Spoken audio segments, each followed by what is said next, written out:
જય શ્રી કૃષ્ણ મિત્રો, આજે આપણે જાણીશું કે દરેક શુભ કાર્યોમાં આપણે સૌપ્રથમ સાથીઓ એટલે કે સ્વસ્તિકનું ચિહ્ન કરીએ છીએ. તો તે સ્વસ્તિકનું ચિહ્નનું મહત્ત્વ શું છે તે આપણે વિસ્તારથી જાણીએ. સ્વસ્તિક સાથીઓ એ પ્રાચીન કાળથી જ માનવે નિર્માણ કરેલું અર્થપૂર્ણ ધાર્મિક ભાવનાનું શાશ્વત માંગલ્યનું પ્રતીક ગણાય તેવું કહેવામાં અતિશયોક્તિ નથી. આ ભાવ ગર્ભિત ધર્મનું વિશ્વવ્યાપી પ્રતીક છે.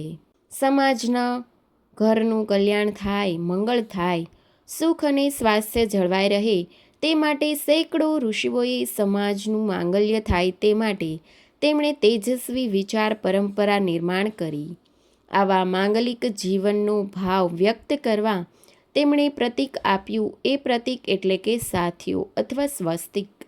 તેથી આપણે ત્યાં એવો એકેય માંગલિક પ્રસંગ, લગ્ન હોય કે શારદા પૂજન, લક્ષ્મી પૂજન હોય, નવજાત શિશુનો છઠ્ઠીનો દિવસ હોય કે ઉમરા પૂજન હોય કે પછી આપણે કોઈ નવા વાહન, ઘર કે ગમે તે પ્રોપર્ટીની ખરીદી કરીએ, તેમાં સૌપ્રથમ આપણે કુમકુમના સ્વસ્તિક કે સાથીઓ દોરવામાં આવે છે.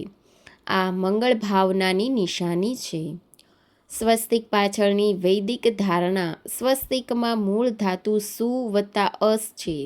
સુ એટલે કે સારું, માંગલિક, કલ્યાણકારી અને અસ્ત્ર એટલે કે હોય, અસ્તિત્વ, સત્તા વગેરે.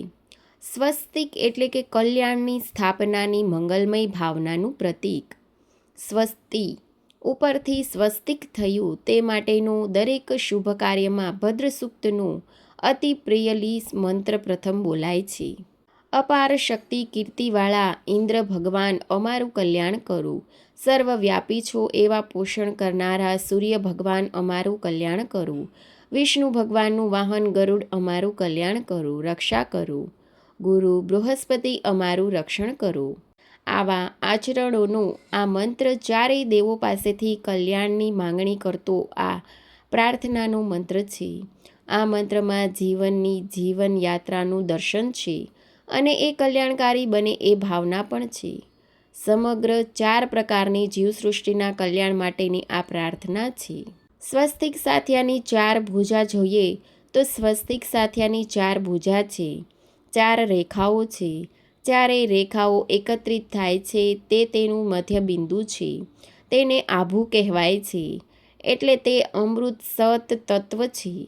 આ ચારેય ભુજાઓ, લીટીઓ ચારેય દિશાઓ, જેમ કે ઊભી લીટી ઉત્તર અને દક્ષિણનું પ્રતીક, જ્યારે આડી લીટી એટલે કે પૂર્વ અને પશ્ચિમ, આ ચારેય દિશાઓ એકત્ર કરીએ તો ચોકડીનું ચિહ્ન થાય છે. ચારેય દિશાએ શુભ અને કલ્યાણકારી બને તેનું માંગલ્ય ચિહ્ન સ્વસ્તિક કે સાથિયાનું ચિહ્ન ગણાય છે.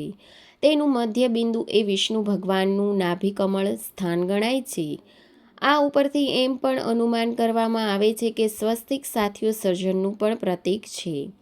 દુનિયાના દરેક દેશોમાં, ધર્મોમાં આ ચિહ્ન સામાન્ય છે, કારણ કે તે ચારેય દિશાઓનો સંકેત આપે છે અને શક્તિના સ્ત્રોતનો પણ શુભ સંદેશ આપે છે. જૈન ધર્મોમાં એટલે કે પાલી ભાષામાં તેને સાક્ષી નામથી સંબોધિત કરવામાં આવ્યો છે. તેને સાક્ષીઓ કર્મ એટલે કે પ્રત્યેક શુભ અને મંગલ કાર્યોમાં તે સાક્ષી તરીકે ઉપસ્થિત રહે છે. બૌદ્ધ ધર્મમાં પણ સ્વસ્તિકનું મહત્ત્વ છે. સ્વસ્તિક સાથીઓ તે સર્જનનું પ્રતીક પણ માનવામાં આવે છે. ક્રોસ પણ સ્વસ્તિકનું પ્રતીક મનાય છે.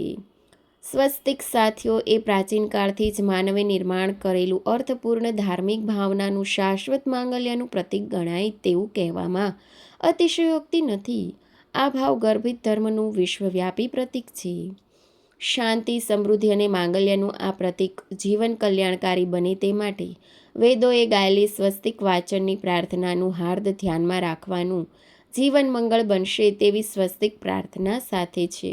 તો મિત્રો, આ હતી સ્વસ્તિક એટલે કે સાથિયા વિશેનું ઇતિહાસ, તેની સંપૂર્ણ જાણકારી. જય શ્રી કૃષ્ણ મિત્રો. વિડીયો ગમ્યો હોય તો ચેનલને લાઇક કરજો, શેર કરજો અને આવા નવા વિડીયો જોવા માટે મારી ચેનલને સબસ્ક્રાઈબ કરવાનું ભૂલતા નહીં. Thanks for watching.